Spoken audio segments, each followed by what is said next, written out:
All right, welcome to your week 4 pre-class lecture for our transcultural nursing class. This week, we're going to be talking about the LGBTQ plus community, a subculture and minority group within our country that faces some significant health disparities and challenges, and also has some unique care that's required. So we're going to kind of introduce you to this topic and how nurses can learn the right terminology to use when working with the LGBTQ plus community, as well as some of the health disparities experienced by this community. And then when we get to class, we will learn some practical applications of this. So let's go ahead and get started. So nursing care for sexual and gender minority people. The LGBTQ community is a cultural group, a subgroup really, of individuals who do not identify as cisgendered heterosexual individuals. This cultural subgroup has unique facets, characteristics, and cultural assets. Unfortunately, those in the LGBTQ plus community have faced many different health disparities, including limited access to healthcare or poor treatment when they do seek healthcare. And those are some of the things that we're going to want to be able to advocate for and do better by our patients. As we get started, let's just talk about some of this terminology. So sex and gender are two different topics. Sex refers to biological attributes of humans and animals, including physical features, chromosomes, gene expression, hormones, and anatomy. Gender, on the other hand, is socially constructed roles and the personal feeling of being a man, a woman, gender fluid, meaning kind of feeling like some days feeling like a woman, some days feeling like a man, some days feeling nowhere in between, or neither feeling masculine nor feminine.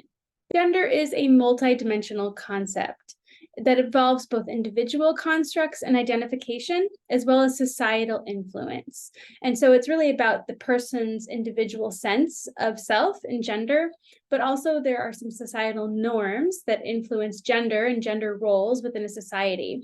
So if you've seen the new Barbie movie recently, they've really played into the fact that the American society, for example, has some pretty strict or enforced patriarchal gender roles within the society, embedded into the society, embedded into what jobs people can get, how much money people make, who takes care of the kids, and so on. So gender roles refers to expectations and behavioral norms, occupational choices and expectations, and even caregiving roles. Whereas gender identity is that inner sense of self as being a man, a woman, somewhere in between, neither, or depending on the day, maybe feeling like one or the other. Gender identity can be expressed as cisgender, transgender, or something else like non-binary or gender fluid. Gender relations is the interpersonal interactions between family, coworkers, and community members, how people of different genders interact with each other. And institutionalized gender refers to the distribution of power in society and representation in the media. Who's running the society, who's making the calls, whose voices are heard, and so on in terms of gender. Now, it's important to recognize that gender identity and sexual orientation are two separate topics. Gender identity refers to a personal sense of being a man, woman, neither, both, or something else. People who are cisgender have a gender identity about themselves that aligns with their biological sex presentation. People who are transgender may feel differently about themselves than their assigned biological sex. And this gender identity really typically emerges around age 4 to 5. Sexual orientation, on the other hand, is about attraction to other people, attraction to people of the same, different, both, or neither of the sexes. People who are attracted to the same gender are considered homosexual, gay, or lesbian. People who are attracted to the opposite gender are considered heterosexual. People who are attracted to both men and women are considered bisexual. People who are attracted to all humans are considered pansexual. And finally, those who are limited or not really attracted to other humans in a sexual way are considered asexual. Patients can also be considered aromantic if they don't find wanting that romantic kind of love. Now, sexual orientation and gender identity are two mutually exclusive topics. One refers to who somebody is attracted to, and one refers to how they identify in terms of gender, male, female, non-binary, trans, etc. But because people who are with non-conforming gender identities and non-heterosexual orientations face similar challenges, health disparities, they're often looped together in the LGBTQ plus umbrella. But it really is important to note that these two concepts are not dependent or correlated with each other. They are two mutually exclusive traits.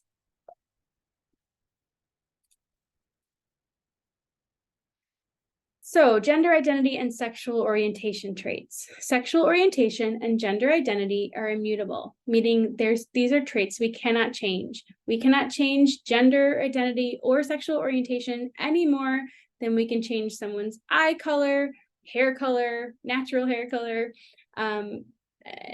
earlobe shape, and so on. These are just part of who someone is, and it's built into their DNA. There are a number of terms utilized in the LGBTQ plus community to help describe how someone presents and how someone identifies. There's a number of terms here listed. I encourage you to pause this video and make note of all of these so that you are familiar with these terms. So you can pause now. Additional terms of gender identity include a trans man. A trans man is someone who was assigned female at birth and now identifies as a male. A trans woman is someone who was assigned male at birth and now identifies as a female. Gender fluid means that their sense of gender identity can vary on a spectrum or to different extremes, depending on the day or time. Gender nonconforming is an umbrella term for someone who is not cisgender. Some people refer to themselves as genderqueer. Two-spirited, demigender, agender, which means they don't identify with either gender. Cisgender, meaning their gender identity aligns with the sex assigned at birth. Gender expansive, femme, androgynous, and so on. As we're talking about gender identity, it's important to utilize a patient's preferred pronouns. And this can get tricky with insurance because sometimes the patient's armband or chart may include their dead name or it may not align with the pronouns that the patient uses. And so sometimes we get stuck utilizing that in the chart for billing purposes, but it should never come into play with how we're utilizing patient care at the bedside. We really want to make sure patients' armbands and patients are referred to their preferred name with their preferred pronouns. One way to find out what your patient's pronouns are is just ask. So when I introduce myself to my patients, I say, "Hi, my name is Meredith. I'm going to be your nurse today. My pronouns are she, her, hers. Tell me a little bit about yourself. What's your name?" And allow them to self-identify. Now, there are some additional terms for sexual orientation: heterosexual, heteroflexible, homosexual, pansexual, same gender loving, straight, men who have sex with men, which you may see in a chart as MSM, or omnisexual. MSM is an important distinction in someone's chart because there are specific STDs and health risks for homosexual males, and identifying that in their chart can help us to make sure that we're providing the appropriate screenings and that their provider is having counseling sessions with them in terms of HIV prophylaxis and any preventative measures that would be helpful to maintain optimum health. So the LGBTQ plus community is considered a minority subculture. It's also considered a vulnerable population. And as with most vulnerable populations, patients can experience minority stress and health outcomes related to that. Minority stress is an underlying factor for many health disparities. Stigma, prejudice, and discrimination can create a hostile and stressful social environment that causes both physical and mental health problems for our patients. Outcomes of long-term minority stress include expectations of rejection, behaviors of hiding and concealing, internalized homophobia, and maladaptive coping processes. So recognizing that our patients in the LGBTQ+ community may have not had positive healthcare experiences in the past. So they may be hesitant to share things with you. They may be even hesitant to even come into the clinic or express issues they're having with their health or with their mental health. So recognize that the patients in the LGBTQ+ community may need more help with trusting you and developing that rapport, and are at risk for minority stress. So we've talked a little bit about health disparities related to the LGBTQ+ community. Here's some examples. Patients in the LGBTQ+ community are at 2 to 3 times more likely to attempt suicide than their non-LGBTQ+ peers. And trans youth are even more likely. Interestingly, the #1 determining factor that improves mental health in trans youth is parental support, affirmation, and acceptance. So getting parents on board is really key for this.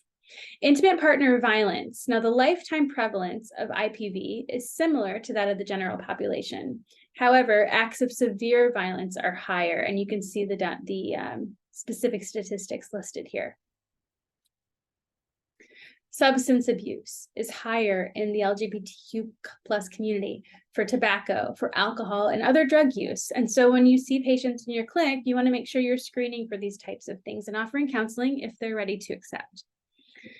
Infectious disease, as we talked about before, homosexual males are at highest risk or higher risk of HIV and other STIs.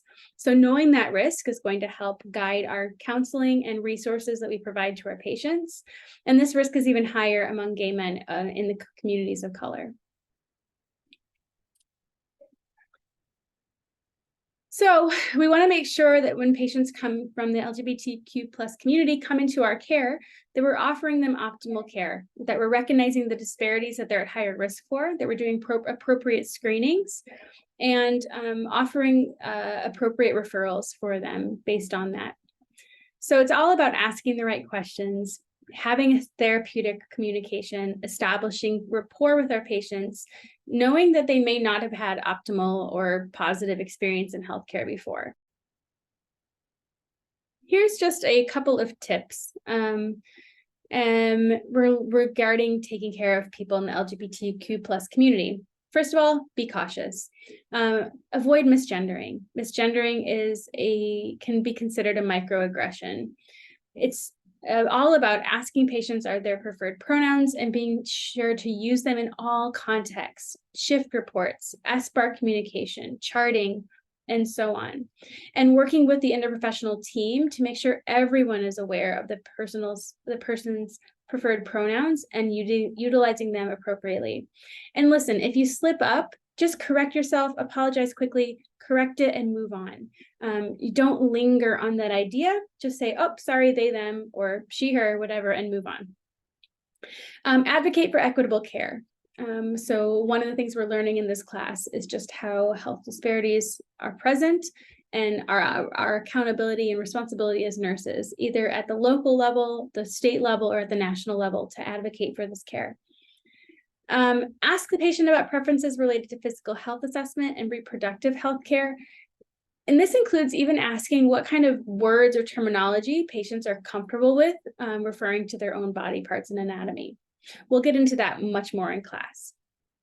And then finally, be aware and sensitive to the legal and insurance barriers for patients, both in getting approval for specific procedures like gender affirmation surgeries, and even possibly having to use a dead name on their chart just for legal purposes so that they can get reimbursed for care if that's the name that's associated with their healthcare.